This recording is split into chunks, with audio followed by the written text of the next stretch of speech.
हे guys, good evening. Urvashi blog में आप सबका स्वागत है। और मेरा आज ब्लॉग है जो मैंने आज सुबह वीडियो अपलोड की थी कि मेरा पैसा कुछ फंस गया है। लखनऊ में मैंने कुछ एक घर लिया था और वो गंगोत्री आवास योजना करके है और उन लोग ने बहुत लोगों के साथ फ्रॉड किया है। मेरे उसमें 3.25 लाख रुपये फंसे हैं, 3.25 लाख रुपये। और बहुत मेहनत के पैसे हैं उसके वजह से मेरा थोड़ा सा दिमाग अपसेट है बहुत। और मैं उनको कॉल करती हूँ तो वो लोग कॉल नहीं उठाते हैं और नॉट रीचेबल पे लगा के रखा हुआ है उन लोग ने कॉल। और उनके ऑनर हैं सुरेंद्र करके नाम है। और गंगोत्री आवास योजना आप लोग सर्च करिएगा, लखनऊ में है और बहुत बड़ा उन लोगों ने प्रोजेक्ट बनाया है। A block, B block, C block करके बनाया है।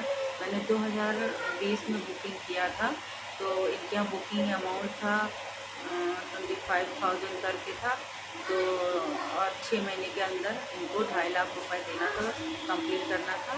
तो 450 स्क्वायर मैंने ज़मीन लिया था उसके लिए। तो उन लोगों ने कहा था कि 8 महीने में घर बना के देंगे। फिर बाकी जो किस्त उनकी बाद में बनेगी 2.5 लाख रुपए देने के बाद फिर बाकी जो होगा वो बाकी बाद में किस्त बनेगा। तो मैंने 2 प्लॉट बुक किया था बी ब्लॉक में। और सौम्या सदन करके है, उसी के पास में है। और मैं पूरा डिटेल आप लोग को बताऊंगी जब नेक्स्ट ब्लॉग बनाऊंगी। तो मैंने जैसे कि कहा है, कल आज सुबह जो ब्लॉग मैंने डाला था तो मैं वकील के पास में गई थी। मेरा दिमाग काम नहीं कर रहा था क्योंकि वो लोग मैसेज नहीं उठा रहे थे और मैसेज उठा भी रहे थे तो उसका रिप्लाई नहीं कर रहे थे। और कॉल से अगर बात करती हूँ तो कॉल उनकी नॉट रीचेबल भी रहती है। जितने भी काम करने वाले हैं उनका ऑनर्स लेके सबका नॉट रीचेबल फोन रहता है, कोई कॉल नहीं उठाता। मॉनिटर पे डाल के रखा उन लोग ने। और मैं पैसे किस तरह निकलवाऊँ, क्या मैं जो कर रही हूँ लीगल तरीके से सही है? अगर आप लोग एडवाइस अगर जो सही लगे तो आप लोग भी एडवाइस कुछ करिए। मेरा दिमाग काम नहीं कर रहा क्योंकि मुझे तो यही लगा सही तरीका। और मैं लखनऊ कब तक भाग भाग के जाऊँगी? आप लोगों को पता है मैं प्रयागराज से हूँ, मैं प्रयागराज में रहती हूँ। तो पॉसिबल नहीं है रोज़ रोज़ मुझे जाना वहाँ पे। ज़रूरी नहीं मैं रोज़ रोज़ वहाँ पे जाऊँ बैठूँ तो वो लोग मेरे पैसे मुझे वापस कर देंगे। मेरे पास में पूरे कागज़ हैं उनके, उनका सर्टिफिकेट और जो ज़मीन लिया था अमाउंट अमाउंट सब है। बैंक से मैंने जीपे से मैंने पैसे पेड किए थे, वो है बैंक डिटेल है, सब कुछ है मेरे पास में। इसलिए एक थोड़ा सा मुझे थोड़ी सी मजबूती है ये चीज़ की ये प्रूफ है मेरे पास में तो मैं लड़ाई लड़ लूँगी। मगर फिर भी दिमाग तो अपसेट हो ही जाता है। और 3.25 लाख रुपए कम नहीं होते हैं मेरे लिए। तो बहुत है, बहुत मेहनत करके मैंने ये पैसा कमाया है। और मैं बहुत परेशान हूँ मेंटली तरह से, मैं मेंटली तौर से बहुत ही मैं परेशान हूँ। और मुझे कुछ समझ में नहीं आ रहा मैं क्या करूँ। फिर मैंने वकील का सहारा लिया है। उन्होंने कहा है कि उनको वकील साहब ने वॉइस मैसेज छोड़ा, उन लोगों ने कॉल नहीं उठाया तो वकील साहब ने वॉइस मैसेज छोड़ा कि मैं उनका वकील बोल रहा हूँ और 10 दिन के अंदर पैसे उनके लौटाने की जल्दी से जल्दी कोशिश कीजिए। अगर आप उनका पैसा नहीं लौटाते हैं 10 दिन के बाद से आप लोग पर कार्रवाई होगी। तो वकील साहब ने बोला है कि नोटिस भेजेंगे उनको पहले और नोटिस आने के बाद भी अगर वो लोग इग्नोर करते हैं तो एफआईआर होगी उनके खिलाफ़। बस यही है कि बैठे बैठाए थोड़ा सा टेंशन हो गया हमको और कोर्ट कचहरी वाला मामला हो जाएगा क्योंकि अगर सीधे से पैसा नहीं निकलेगा तो फिर से मुझे फिर पैसा निकालना ही पड़ेगा। और इसी वजह से दिमाग थोड़ा सा अपसेट है। कोर्ट कचहरी नहीं करना चाहते, सोचते हैं आराम से पैसा निकल जाए।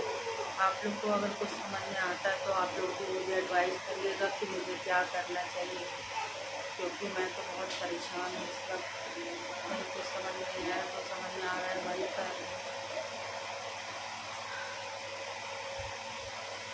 देखिए क्या होता है, कितनी परेशानी उठानी पड़ती है मुझे। और अगर आप लोग मेरा ब्लॉग देख रहे हो तो प्लीज़ मेरा सहयोग कीजिए। और अगर कोई सही रास्ता आपको समझ में आता है तो बताइए, या तो मैंने जो रास्ता अपनाया है वो सही है तो भी बताइए कि जो मैं कर रही हूँ वो सही है। मैं बहुत डिस्टर्ब हूँ इतने समय, प्लीज़ हेल्प कीजिए मेरी।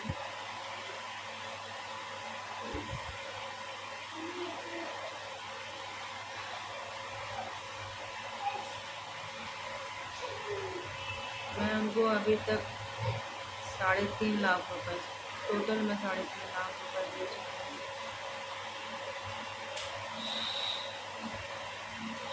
और मांग रहे थे तो मैंने नहीं दिया था। मैंने कहा था कि 2020 से, आपने कहा था 2020 में कहा था 8 महीने में घर देंगे, मगर 2022 हो गया, मगर अभी तक कोई अता पता नहीं है उसका। और उतने 3.5 लाख रुपए का मेरे पास, तो मैं वो पैसे कहीं और भी लगा सकती थी तो उसका बेनिफिट मिलता मुझे। मिसयूज़ हुआ मेरे पैसों का एक तरह से। उन लोग ने घर बनाया है, बहुत लोग को हैंड ओवर भी किया है और बहुत लोग के साथ तो फ्रॉड किया है। पैसे ले लिए हैं उनका, वापस नहीं कर रहे उनको, ना उनको घर दे रहे हैं। इसमें एक मेरी भी लिस्ट है। और मैंने अपने हस्बैंड को नहीं बताया था, चुपचाप से बुकिंग की थी, थोड़ा सा इसलिए और ज़्यादा परेशान हूँ। मैंने सोचा था कि घर मिल जाएगा तो मैं बताऊँगी उनको, मगर मेरे पास सही नहीं था। आप लोग बताइए मुझे क्या करना चाहिए। अब मैं रखती हूँ क्योंकि मैं बहुत डिस्टर्ब हूँ, इसलिए सोचा कि थोड़ी आप लोग से बात कर लूँगी तो दिल हल्का होगा। और आप लोग एडवाइस कीजिए मुझे क्या करना चाहिए। मिलते हैं अगले ब्लॉग में, जैसा भी होगा फिर ब्लॉग डालूँगी मैं। बाय, टेक केयर, अपना ख्याल रखिए।